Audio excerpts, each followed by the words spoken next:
The story that I've created is called The Caretaker, His Rose, and Her Flowers by Robert Polite, written on March 31st, 2011, around the time of 2:30 to 3:46 p.m.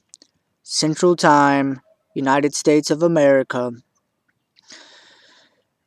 This book was inspired by someone that is very great and dear to my heart. She is very sacred, and I feel that she is my twin flame, my flame of love.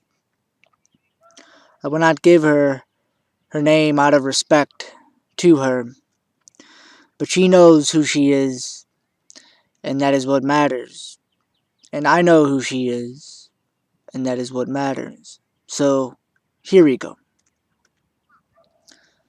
The life's work of the true caretaker is to take care of the rose and the garden of the rose. This is the caretaker's bliss and joy. The caretaker loves to plant seeds and pour water on the place where the caretaker desires for them to grow. Then the caretaker's sun shines its brilliant golden light upon the caretaker's precious garden.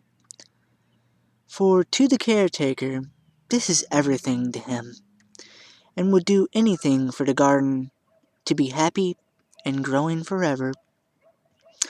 The rose and her flowers of the garden are so very happy when the caretaker is doing his job. The caretaker went away one day and left the rose and her flowers. The caretaker was afraid of something that was in him. The caretaker thought he could not care for them anymore. The caretaker felt that when they seen or would see this fear, that they would not love him anymore. The caretaker lost control of himself and went in a field. When the caretaker went in this field, the caretaker fell asleep. It was not a normal sleep, but a deep sleep.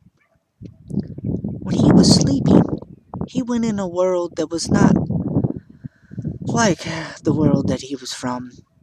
It was full of selfish people trying to steal his time and make him feel not himself. They did it because they seen how much he cared, and they took advantage of that.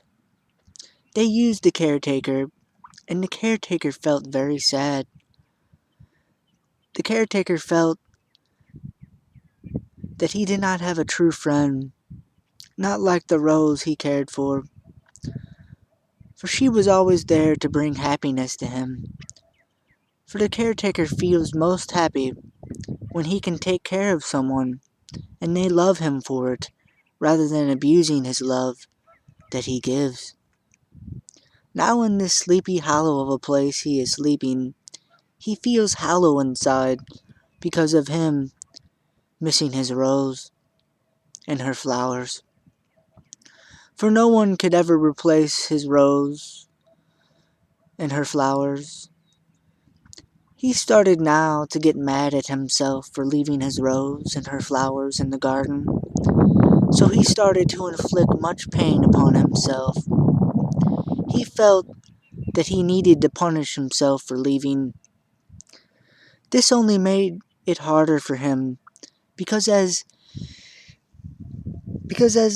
the nightmare began to get worse, he fell asleep even greater, and this consumed him inside.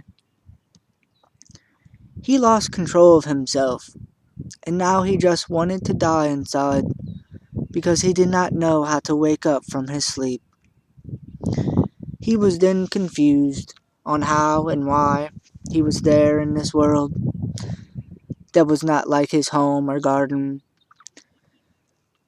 He forgot who he was and started to do things that was not himself.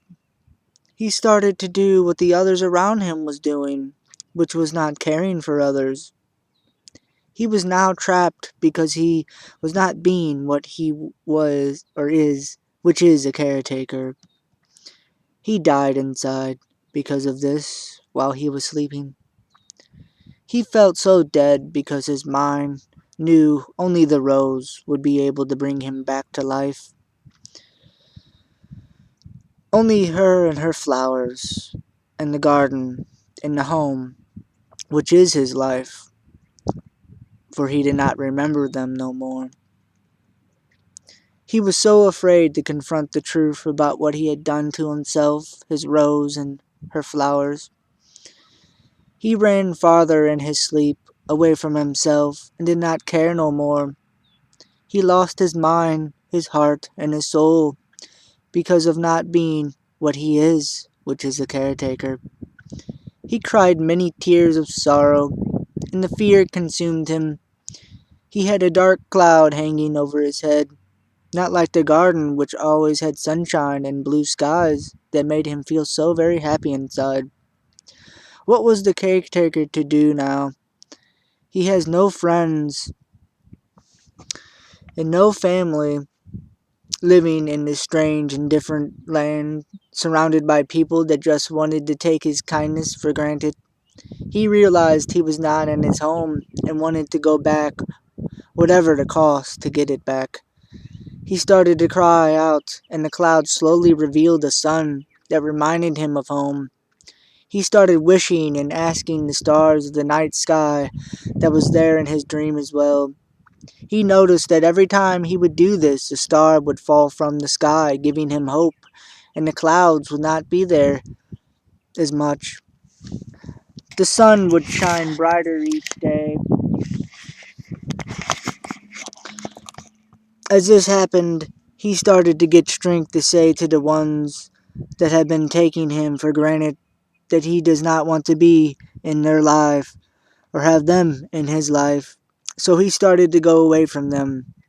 He did this, and as he did this, he realized whenever he was alone, he could hear the wind, and it was a strange and familiar sound to him. A soft, delicate voice saying very softly, "Come home, we miss you." It was very low at first, but when he became more aware of it, it got louder and louder until he started to follow the voice. He soon discovered that the voice was his Rose calling him home. Then he realized she was not mad for him leaving home, only wished that he would return to her and her flowers in the garden to take care of them. He embraced this truth. When he did this, he woke from his sleep and went back to the garden for which he came, to discover that it was only a moment he was gone. His rose and his flowers were so very happy to him to see him. Right when he seen them, he was back to his normal caretaker self. He cared for his rose and his flowers forever in the garden. The caretaker and his rose and her flowers lived happily ever after in the Garden of Eden, or Avalon. The end.